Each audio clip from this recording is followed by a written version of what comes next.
Yo guys, what's up? It's Inflexxius. Today we're playing Jackson to Mundo top. So Mundo's early game is garbage, so he's gonna start Q and safe farm, which makes it really easy for us to take prio off of him, get the level 2 push. Now, sometimes what Mundos will do is they will start E and try to contest you on the wave, at which point what you can do is you can just E trade on them, but you actually don't want to continue the trade after your E, because he wins the fight.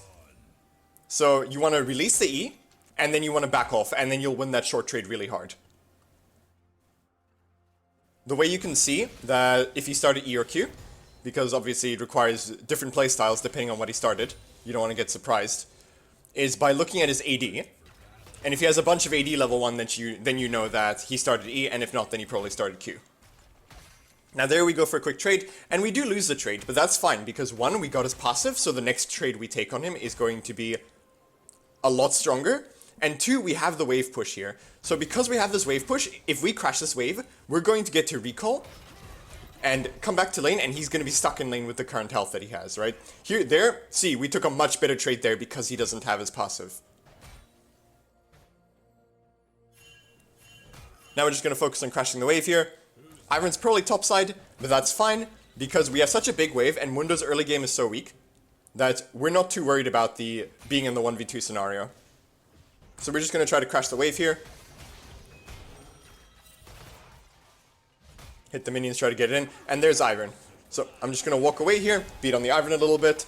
Mundo walks into melee range, I'm going to use my E, and then jump onto the Ivern. Mess him up a little bit more, and then just disengage. Now, scuttles are spawning, and junglers are so greedy for scuttles, right? So he's probably going to pass down to the scuttle, so we can cut him off here and just get a free kill. Counter gank ourselves if our jungler won't do it, right? So, back up to top lane, TP up, because if we don't TP here, then Mundo is going to be able to crash the wave and recall freely, and we don't want to give him that. We get a really good trade on him there, almost kill him, but no such luck. That's fine. So now he has to use his TP and come back to lane, otherwise he's going to lose so many minions, because the wave is pushing towards us. Now we have a freeze set up. Now, freezes are nice in any matchup, right? Or most matchups, at least. But Mundo can pretty much just safe farm with his Qs anyway, and it's really hard to walk up on him. But here he's going for the cannon. He really wants the cannon. So we can go contest him when the cannon drops low, and go for a quick trade. Walk around, step on the passive. We unfortunately lost the cannon on as well, but that's fine. So now we just push the wave out here. It's pushing into him, so it's going to be a big crash here. And this is a reason why I like Demolish a lot on Jax, is because when you crash a big wave into your lane opponent, you can often just get a Demolish proc and take a plate, which is really nice. So there we go, we get to spend our gold, we come back to lane, wave is pushing towards us again. So we might be able to get another freeze here, get Mundo stuck in lane. Now, we have a huge item lead on him, so we can go for a brutal trade here. I keep chasing him to try to get the last W, but I back off at just the worst moment. So I don't manage to get the W. But here we go for another trade. Flash, release the stun, land the ultimate, and finish him off. This early in the game, Mundo is still super squishy. So anytime he mispositions, it's not that hard for us to kill him. Or at least get a really good trade on him. Now we crash the wave, recall, get back to lane. And we should be able to get back to the lane here before Mundo can crash the wave, which lets us set up another freeze. Now, you can make the case that because Mundo can farm with Qs, we should be shoving waves into him and taking plates.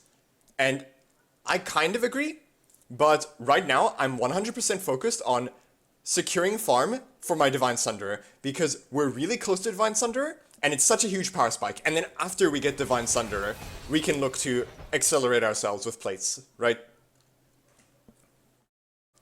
Because we're going to be so much stronger than the Mundo at that point. So you see here, we have a Divine Sunderer, we got what we were playing for. Now we TP back, and as soon as we use our E, Ivern comes out of the bush, Mundo comes out of the other one. At this point I'm considering turning on them, but I decide to just play it safe and leap away. And there we go. We live. I decide to shove the wave up here. We have a ward in the river in case Ivern shows up again. At this point I'm just going to recall though, because I don't know if Ivern is still waiting for me.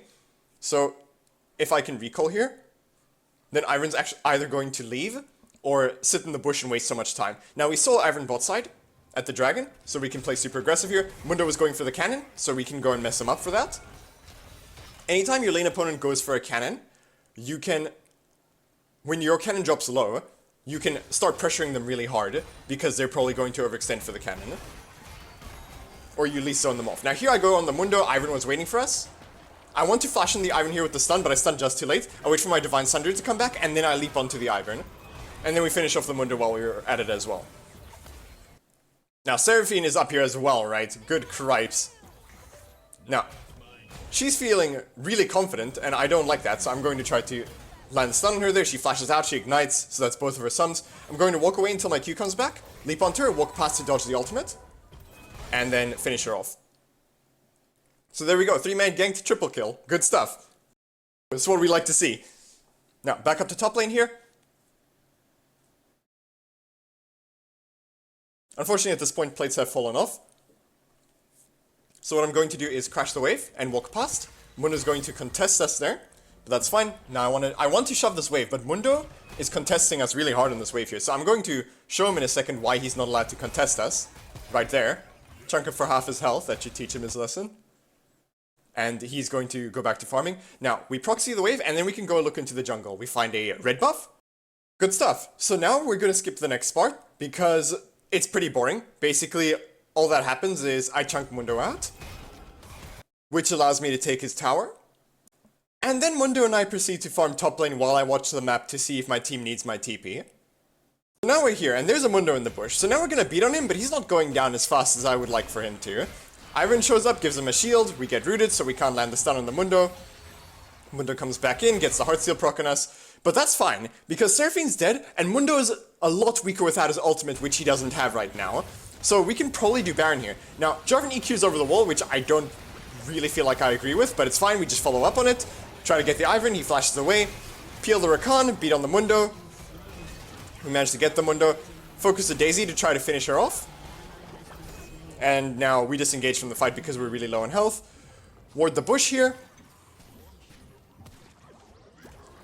Our team's collapsing on them from the other side, so we come in to sandwich them, jump onto the Iron, dodge the Ziggs combo, but unfortunately we get Seraphine comboed from the bush, and we go down to the Ignite. But you know what? Not the worst thing. We give our 700 gold shutdown to the Seraphine, and I think that's probably the best person to give the shutdown to, if we had to give it away. So not the worst at all. Now we sell the Corrupting Potion for the Fiendish Codex, because we want as much power as possible for this dragon fight. We get our soul. I TP in to give Rakan confidence and security to be able to engage on them really hard.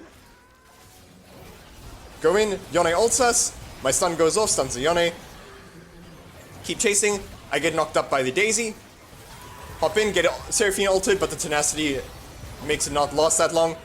Keep chasing the Mundo here, we have Stopwatch, so we can use that if we really need to. Stopwatch, awesome item for freaking tower diving. And there we go, we aced them, really good stuff.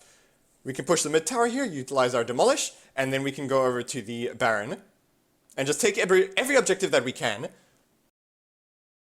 for having aced them, right? Now, we finish our Zhonya's. And now we can go back up to top lane here, because that's the way that's closest to one of our towers. Ziggs is pushing out bot wave as well, but he needs to, it's going to be a while before he can get the wave into our tower there, so we have more time. We get the top tower here, they're comboing our Jarvan there, so we'll turn on them here. Jarvan tries to engage on the Ivern, ults him, I try to jump onto the Ivern, but he flashes away.